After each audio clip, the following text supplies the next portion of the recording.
do you know where we stopped last class? BCP. Where? BCP. BCP. Okay, okay, fine. Thank you. So last class we discussed about different types of basic components of cybersecurities, security governance, information security governance. Then we discussed about compliances, legal, our HIPAA compliances, Gramm-Leach-Bliley Act. Then we had FRP, privacies, different types of privacies in different countries, how we are associated with it. So next chapter is the third chapter, that is business continuity and disaster recovery plan. This chapter, again, it was repeated in security operation, which is chapter 6. So the same thing they have repeated, but in terms of operation, how quick we can recover the recovery time of objectives, how quick we can use recovery point of objectives. So like that, they would have defined in a different way. Now in this current syllabus, 2024, they have removed it completely. Earlier, we had security risk management 16% and security operation, which is chapter 6, was also having a weightage of 16%. Now, as per the current syllabus 2024, they have kept this the first chapter as 16% and chapter 6 as 13%. So they have removed all the unnecessary repeated topics and they have shortened these systems. Now, when we talk about business continuity plan, so name itself indicates. So first slide, we discussed about business should be balanced with confidentiality, integrity, availability.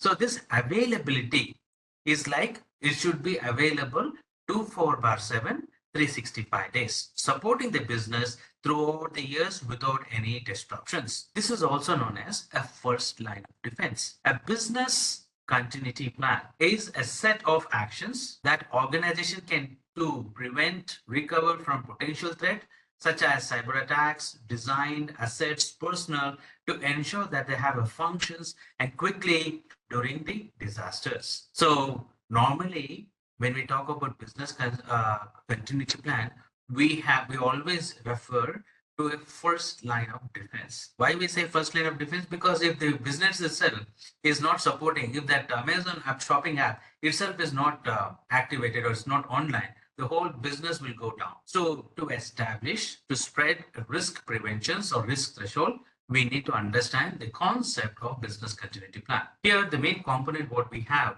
is business process, assets related to tangible assets, intangible assets, human resources, people, business partners. It can be Wipro supporting United States, Wipro supporting UK countries, Wipro supporting Asia Pacific, or it can be a Dell computers, like third-party vendors. So Dell is outsourced in Bangalore. So Bangalore will be supporting the complete global work. Any issues about technical hardware, commercial or home appliances related, they will be supporting it. So BCP always have a threat which used in a modern truck. So we have the key 5 main pillar is prevention, detections, response, recovery, and improvement. It means a lot. Prevention means any kind of issues, how we can do it. If we know that, it has to be prevented. So we have a firmware updated. So we have a latest firmware for firewall. So firewall is also a network related information.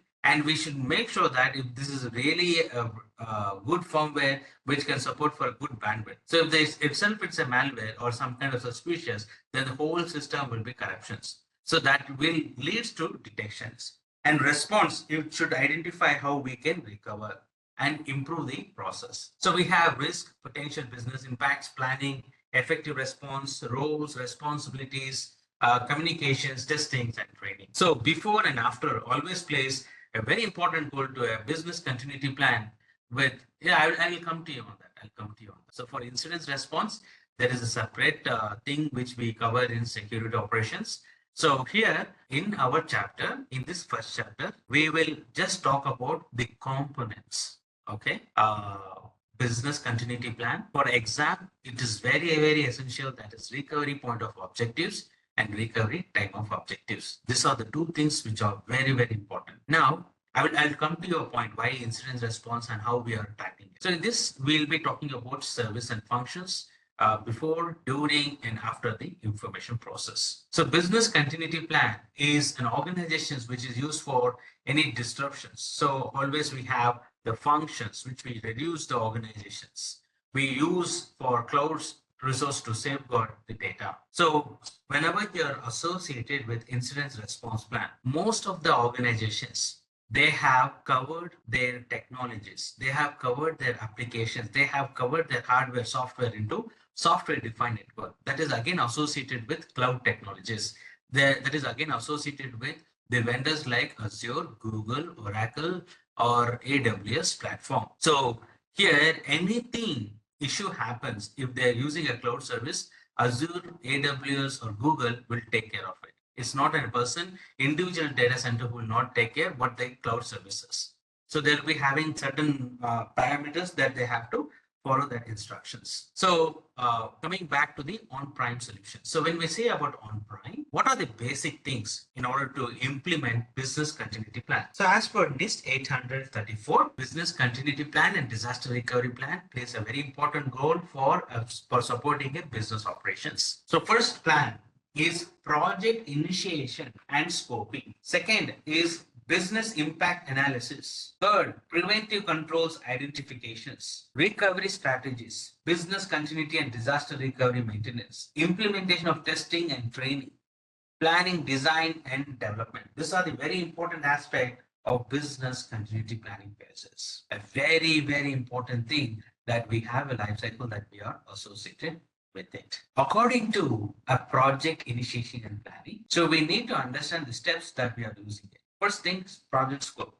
So for example, Mithun is working in Gulf country and he has a big bank. So he wants to outsource the first service desk or help desk or customer support to India. So he has to plan that there should be no issues in implementing that part. It should be politically free. So the political government should be free that they should have no issues because land issues or any kind of thing. And it should have a very good climate, such as free from heavy rain, floods or anything. So they can use, and there should be a linguistic solution because they have to choose the people who are very good in the English and technical skills, how they are implementing it. Then they have to see the power utilizations. They have to see earthquake. They have to see many things will be the criteria for business. So when Mithun is seeing that, he might see 2 or 3 options. One would be in a Bangalore, Karnataka, Bangalore, or he might choose Chennai, or if it is a required a high priority, then he might choose Hyderabad. Depending on these 3 sites, he can choose any one of them, depending on the cost, benefit involved in it. So identify the potential outage, management support, project planning, and representative business committee, senior financial teams, applications. So these are all the basic things they follow under. Okay. So this is project planning, but they don't ask questions. But how the questions will be in the exam is it will be in the form of process-oriented question. Process-oriented question means this is known as process. So when we talk about business continuity plan, how many phases we have? They might ask the question, what is the second phase of a BCP continuity plan? So they might give you an option, business maintenance, implementing testing and training, project initializations, business impact analysis. So the correct answer would be business impact analysis. So what is the third stage of business continuity plan? What is the 5th stage of business continuity plan? And what is the 6th plan of business continuity plan? Like that, process-oriented questions, you get it in business continuity plan. This would be a 1-mark question, 1-point questions. From here, again, it will go to easy, medium, intermediate, and expert level. Once you clear this expert level, the question automatically move on to the next chapter. That's how they create it. Just give me a minute. I'll be back. So next one, we're going to talk about business impact analysis. In exam, there will be a compulsory question on business impact analysis. So when we talk about a business analysis, okay, we need to understand the concept, how we are using it, and what are the important things that we focus on business impact analysis. Normally, a business impact analysis tip for the question is it will like have a second line or second phase of a business impact. So you have a business. Mithun is given a company and that company is outsourced in Bangalore. So there might be weather issues, or there might be some high tornadoes hitting the condition. So there might be some interruptions. So how do we overcome that business and give a complete support for the service and function? So let's understand business impact analysis. The first thing when we talk about business impact analysis is a process that assesses the importance of business activities, resource, continuity of operations during and after disruptions. So it is mainly to identify the threats, identify the potential threats. So when we say severities and how we are having a business and operations and financial support. Whenever we talk about business impact analysis, it helps to survive if there is a disaster or a crisis. That helps to for following benefits. We have recovery process, we have organization recovery, we have the different way of process of analysis. So we have business impact analysis tools, we have business impact process, we have business impact findings. This is always associated. So people who are working in a banking sectors, they'll be having a separate BCP team and disaster recovery team. So in BCP team, what they do, we talk about silos. We talk about image silos. We talk about servers. We talk about the physical securities. We make sure what type of and what critical situations that this can withhold that supports. So there are three basic steps. We determine the business process and recovery of criticality. Identify the resource and requirement. Identify the priorities of the system resources. These are the very, very important aspect that we focus on business impact analysis. So in business impact analysis, we see preparations, information gathering that has to be reviewed and analysis to which process the important of business continual operation is taken care of. Then we need to see a PI report creations to report presence of senior managers and other stakeholders. Then we require to have an implementations and recommendations, how well we are dealing with it and what are the important activities that we focus on business impact analysis. So these are the main goals: criticality of prioritizations, downtime of estimations, resource requirement. So business impact analysis always focus on the prioritization of unit process, time critical of business and how it is being used for non-critical business, downtime and estimations. It's like a maximum tolerable downtime. The downtime is required for a visible. So this maximum tolerable downtime, maximal information, I have drafted a separate slide for that. Okay. So you have to think in your scenarios. For example, most of them would not have that experience because if you have some ISO audition or if you have any business continuity plan program or if you have worked on that, only then you will understand this maximum tolerable downtime. Okay, there will be a lot of measurements and parameters that they need to follow and how quickly they recover from that system. So business impact steps in a business unit is a kind of a system organization which has been performed, identifying business components that interrupts unavailable and could be jeopardize of company's operations, determines required and maximum tolerable downtime. So we have a failure metric. This slide is very, very important thing.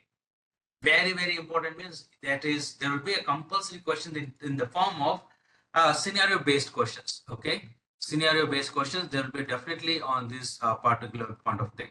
So when we talk about recovery time of objectives, what is recovery time of objectives? So when we talk about recovery time of objectives, what does it define and how we are using it? So how it can be helpful in real life. So whenever we define this particular product about the recovery time of objective, it is a key factor in business continuity plan and disaster recovery plan. So it is having a maximum amount of time organization that can tolerate for restoring the system and resuming the critical functions after the disruption. It is measure the time between the point of failure and point of recovery. So please write it down. That is POF and P of R means point of POF means point of failure and POR means point of recovery. So for example, if an application crashes, ServiceNow application crashes at afternoon 12 p.m. It needs an operation by 2 p.m. So recovery point of time is 2 hours. That is known as point of failure, point of recovery. So this is where Mithun has the question, right? Can you give an example of incident management with recovery time of objectives? So this is one of the best example. So towards the right hand side, you see this data recovery point and system back online. So this maximum time recovery time object is how we are using it. So I'm going to repeat it again. It is an acceptable downtime for a critical application. When we say critical, that application, that software is 24/7, and that is effectively people might connect at any point of time. The maximum time it should take to restore the service. Different recovery time of objectives should be assigned to each of other business components according to their importance. Like it can be 10 minutes, normally it is 15 minutes, 30 minutes, 45 minutes, 60 minutes, then 180 minutes, then 180 minutes, then 240 minutes, depending on the hour of the system recovery point of time. Okay. So next, we're going to talk about recovery point of objectives. Now, recovery point of objectives, when we talk about recovery point of objectives, it is a term used to describe maximum amount of data of a company can lose a data loss without a significant harm of during disruption. It is also a point which organization data is preserved in a usable format. It can be a 60 minutes like a backup, RAID concept, a redundant array of independent disk, or a backup concept with iron mountain, magnetic tapes. It should happen within a 60 minute of process. So recovery point of objective helps to determine how often a backup data, how much protection it needs, understanding the importance of minimizing a potential loss, disruptions, and helps to determine the optimal disaster recovery with the help of technology and procedures. So recovery point of objectives is focused on downtime, 24 hours, and is used for 2 hours of 12 hours. So it is exposed backwards in time. So recovery point of objective is like 1 hour or 1.5 hour backup of 1 hour of disaster events will be restored. So work time, recovery time. It's a time to recover the configured of recover system. Consists of system recovery time and work recovery time. So Mithun, you have understood the concept when we talk with respect to the incident management. So mainly some of the business continuity plan which we are associated for incident response time is network update. If there is some interruption or if there is a low bandwidth or if there is some issues with the upgradation with the internet service provider. So that time this business continuity plan, disaster recovery plan takes a very high information. Mainly for network outage, this will be focused on. I hope you understood the concept, correct? So maximum tolerable downtime, maximum recovery time objectives, and recovery point of objective just now we covered. So what is maximum tolerable downtime? You have Splunk. It's a security event incident monitoring team, or which is used for monitoring all the organization infrastructure. If that Splunk, the main center, which is located in the United States, the server is down. So what is the tolerable ratio? So there might be some backup things that they will be using it. For some system, it might be provided.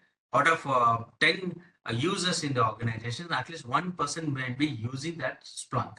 So like that, they'll be given a leverage. The maximum period of a company key process like functions are unavailable, after which the organization could suffer a significant loss. They don't know what is happening in the organization with their outsourced for Splunk. And anything might happen, suspicious things might happen, malicious things may happen, but we are not able to monitor. So already it's a dark net where any backdoor applications open, we never know. So if we don't have an alarm to rise, we don't have an intrusion system to rise, we don't have intrusion prevention to stop, like that will be have difficult situations. It is measured in minutes, it's measured in hours, days, and longer, depending on the nature of the business activities. Reverse the several times of during the course of projects. Alternate terms of maximum allowable downtime and maximum outage and tolerable outage. So some of the parameters that we focus is non-essential asset, which is like about 30 days. Normal asset is like about 7 days. Important asset is like 72 hours. Urgent asset is like 24 hours. Critical asset is like 5 minutes to hours. So this slide, mean time between failure, mean time to failure, mean time to recovery and availability. This is a formula, but this is not that important for the exam point of view. For your understanding purpose, I have collected this from Cissp. Okay, there is one more certification like CompTIA Security Plus and Cissp Security Professional. I have collected that information. So they don't ask any questions, just for your understanding. The average of time between the failure or a breakdown, the average of time of full repair of system of the assets, or average time of specific things that is being designed. So that's the main thing that we use mainly focused on. So what is the mean time repair, like duration of specific fail times, maximum operational requirements. So how we are using it. So as per the business continuity plan, we include with it different types of control, preventive controls, existing controls for mitigating effects, physical controls, fire suppression, sprinkler, access controls, security guards. Procedural controls is like hiring the terminator policies, clean and dust policies. Logical controls, data storage, protections given assets based on their locations. So next one is disaster recovery plan. So very, very important. If you have a pen and paper handy, disaster recovery plan mainly focus on IT oriented systems. That is anything related to information technologies. Mithun, Albert, Sendil might be using a laptop. So they'll be having different types of application. So everyone might be having ServiceNow, everyone might be having Outlook, everyone might be having Teams connections, then Slack, then cloud applications. Any one of these application fails, immediately there will be a disaster recovery plan which will focus on how efficiently they can recover as quick as possible. A disaster recovery focus on efficiently of attempting mitigating the importance of in response recovery of critical sickness. It does not focus on a long-term business impact. Please keep in mind, because they always create a scenario if that's the disaster recovery plan takes place with respect to a reciprocal of any data centers. So we have to make sure that how quickly they resolve the issues. So DRP mainly deals with restoring the normal business operations and after the disasters takes places. So there are like different types of stages. One is like assemble the plan. Process, disaster recovery plan process. First one is assembling plan and access point of emergency contacts. We call it as SPOC, single point of contact. Assign roles and responsibility, data and backup locations, restore technology and functionalities, and testing and maintenance. These are the very important aspect of DRP.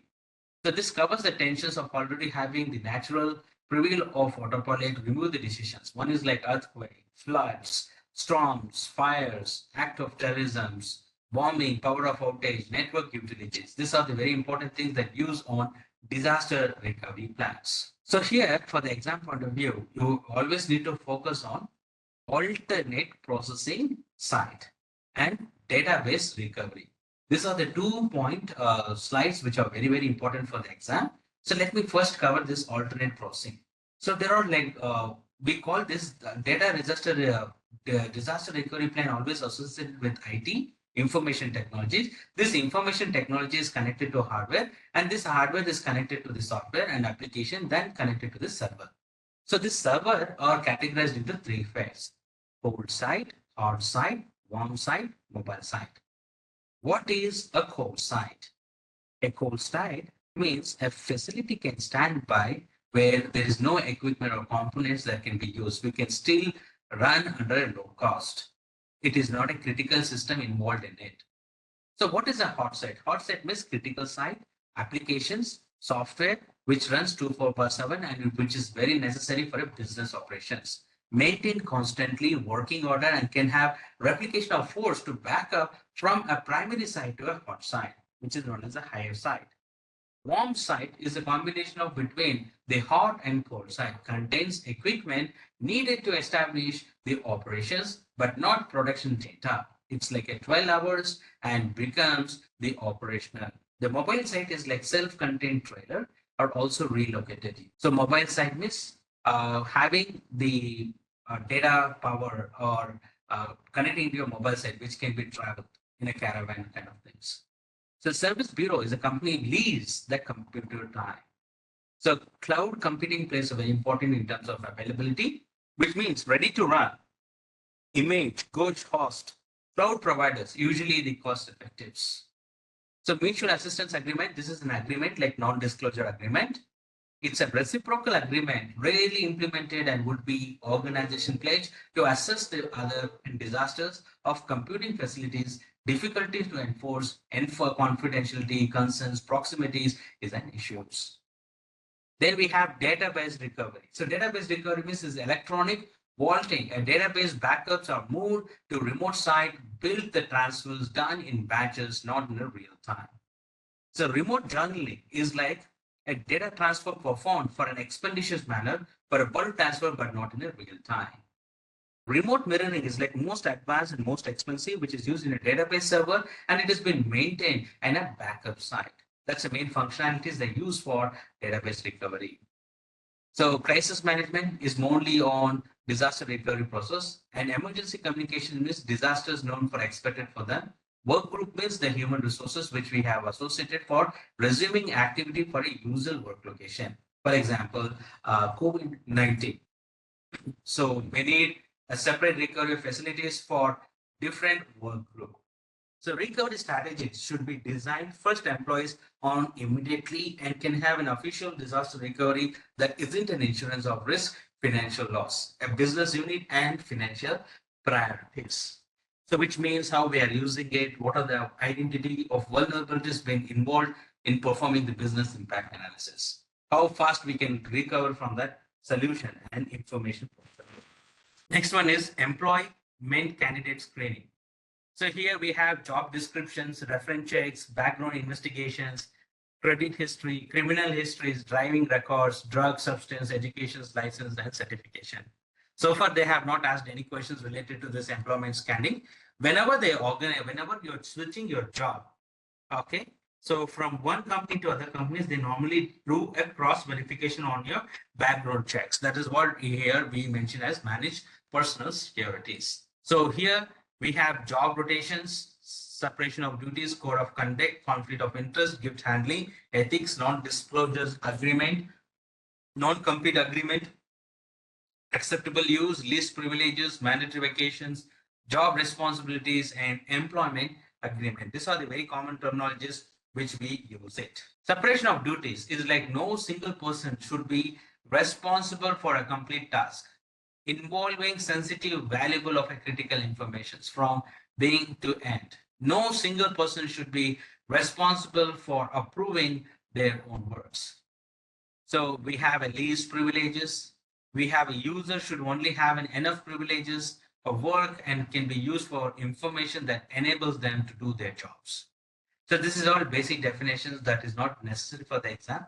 So I'll just tell you the separation of duties. This main thing is, now we finished BCP, disaster recovery plan. Now we are with a managing personal security. Sandil, Albert. So I hope you are able to see 109 screen, right? I think there might be some issue on the internet. So that's the reason you might be there in that slide. So which slide you are in within? Let me be in the same page. If we have covered all the phases of BCP. Yeah, as per the syllabus. Okay. So only two phases, business impact analysis and project initiation, right? Yeah, project initiation. So rest of the thing is not that important, okay? So the syllabus for the exam point of thing, only that part will be covering out. Okay, business impact is an important question for Cissp exam. So prevention controls, we had this in the last slide. Recovery strategies in disaster recovery plan, business maintenance, again, like backing up, cold site, warm site, implementation, testing, training, planning and design development. Planning, design, development, I told you, right? Within is outsourcing from the company to India. He looks into Hyderabad, Chennai, or Bangalore location. So I explained in all point of view. So in the exit process in human resources, you'll be having two types of exit process. One is volunteer and involunteer. So volunteer is like friendly. For full course video training, visit MildainTrainings.com. Register now. Thanks for watching. Don't forget to subscribe to our channel.